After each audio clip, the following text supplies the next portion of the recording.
the equities market is sustaining the positive momentum as investors renew bargaining interest in bellwether stocks. And I have Chinma Ukadike, Consumer Goods Analyst at Vetiva Capital. She joins me now to discuss the fundamentals driving the markets today. Thank you so much for your time today, Chinma. And let's first look at what's driving sentiments today. Well, normally we would see that, speaking specifically to the consumer goods sector, normally we'll see that with the release of Q2 earnings, a lot of investors reward the stocks that have been that have performed well. But so far this quarter, we haven't seen such positive sentiments. I think that as at last week, we had seen a lot of bearish sentiment come through across the sectors. So I think what we're seeing now is just investor sentiments remaining stable from the bearish sentiments we had seen before. So it now looks like so much of dividends coming in that space. Well, we have seen some dividends. So, for example, we've seen Guinness coming with 7.41%, 7.41 naira, which is very supersized, given that last year they had declared, I think, 46 kobo. So we haven't really seen that affect Guinness's share price, even though we can argue that the share price is really very high at this moment. So, yeah. Looking broadly at the performance of the sector, we're seeing that year to date it's down about 2.7%. We're even looking at more or less last quarter, more or less Q2 is down about 8%. What would you say are some of the issues that the players here are contending with? Oh, a number of issues. Looking firstly at top line, we had seeing that at least in Q1, going by GDP numbers, volume had risen. Looking at the year-on-year volume growth for the food and beverage sector. However, listening to management for some of these companies, they've said that volumes haven't really been that great, and what has really been supporting revenue has been pricing, which they had to take. They were forced to increase due to rising cost of inputs and all of that. So first of all, we've seen declining volumes. We've also seen rising cost pressures, with the Russia-Ukraine crisis that's ongoing. Energy prices are up, input commodity prices are up. So that's also affecting them. Also, if you look at the added impact of FX pressure for those companies that would have to import some of these commodities, talking about the wheat players, the sugar players, and in some cases, the brewers that have to import barley and all of that. So those are some of the issues that have affected them. And then what's more, if you are one of those companies that have dollar-denominated debt, then, with all that's going on in the FX markets, you're kind of in a bad position. All right, but how would you say the progress has been generally across the sectors around backward integration? I think we're seeing a lot of progress.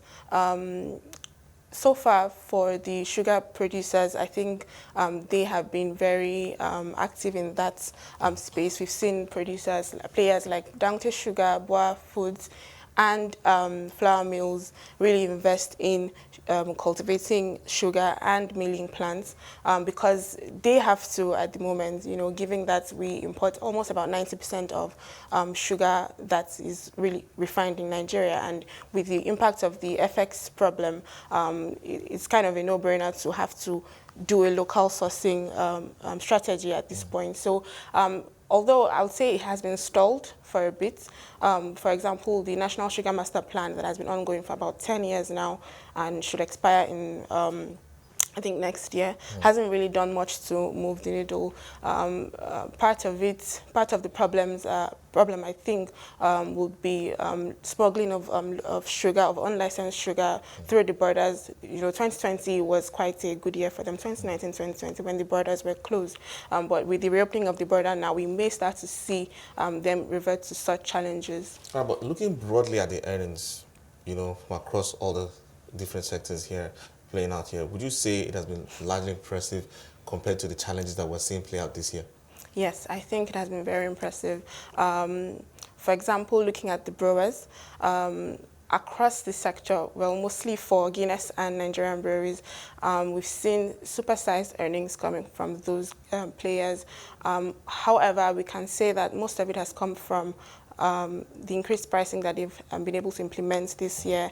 For example, for Guinness, which operates in the premium space, in terms of their spirits brand or spirits segment, we've seen double-digit pricing growth in that segment. So that has been really what has supplemented their earnings progress. For Guinness, for example, PAT grew from about 1.3 billion to about 15.7 billion, which was, very significant. For Nigerian breweries as well, I think they grew from about 8 billion to about 18 billion, which was also very significant. For international breweries, the story is quite different, because they have some other operational challenges. In trying to gain scale so that they can cover their margins. But so far, I would say it has been very impressive. Aside that, looking at the food producers, Nestle has shown impressive numbers as well. Dangote Sugar as well has shown impressive numbers. And if you go across board, we can really come to that conclusion. But when you take off the top line and the bottom line numbers, what other areas would you say, yes, they've managed to do so well? Is it in cost cutting or more or less where? So margins have been great generally across board, say for a few players.